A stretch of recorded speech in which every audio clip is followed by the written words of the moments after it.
Brilliance Audio presents True Roots, What Quitting Hair Dye Taught Me About Health and Beauty by Ronnie Citron-Fink, performed by Joyce Bean.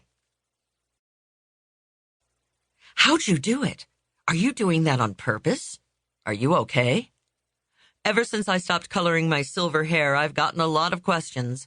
One of the most common during my hair transition was, why are you letting it go gray? While my roots didn't ask permission before they stopped growing in dark brown, it was a complex mix of fear and determination that rearranged my beauty priorities. The question of why after 25 years of using chemical dyes I gave them up, is something I've thought about a lot. My world began to shift 4 years ago. I was sitting in a meeting about toxics reform in Washington, D.C., when an environmental scientist began to describe the buildup of chemicals in our bodies. As she rattled off a list of ingredients in personal care products, toluene, benzophenone, stearates, triclosan, my scalp started to tingle. We're just beginning to understand how these chemicals compromise long-term health, she concluded. None of this was new information. As a journalist, I report on the intersection of health and the environment. I know that the soaps, shampoos, and lotions we use every day have been linked to threats such as hormone disruption, birth defects, and cancer.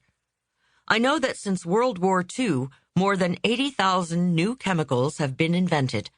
And while most people assume that the chemicals in our products have been tested and proven safe, I know that isn't the case. Time and time again, I've seen regulators fail to protect the health of citizens. Yet all that knowing didn't stop me from availing myself of the alchemical wonders of hair dye. Frankly, coloring just seemed normal. My mother still dyed her hair a coppery brown at age 88. My best friend went to the colorist every few weeks, and even my daughter dabbled with highlights. It's no surprise that I didn't and still don't know many women who forego coloring.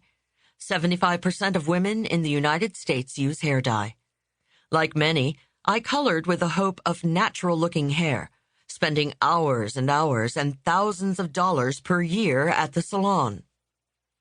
Over the years, I'd pushed aside fears about the possible dangers of dye. After visits to the hairdresser, my scalp would itch, which I chalked up to dryness, and I would get headaches, which I blamed, like almost all other ailments during my childbearing years, on hormones. When I scratched my head, dye would stain my fingernails for days after application. A small price to pay for beauty, I rationalized. I simply did not want to think about the noxiously charged question, is hair dye safe? A young colleague at the toxics meeting was more skeptical. Wiping the lipstick from her unlined lips, she asked, "Why do we subject our bodies to questionable chemicals?" I could personally attest to the scientist's answer.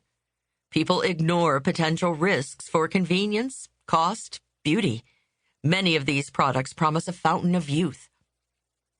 After the presentation, our group of mostly women discussed the health compromises people make to look young and feel good.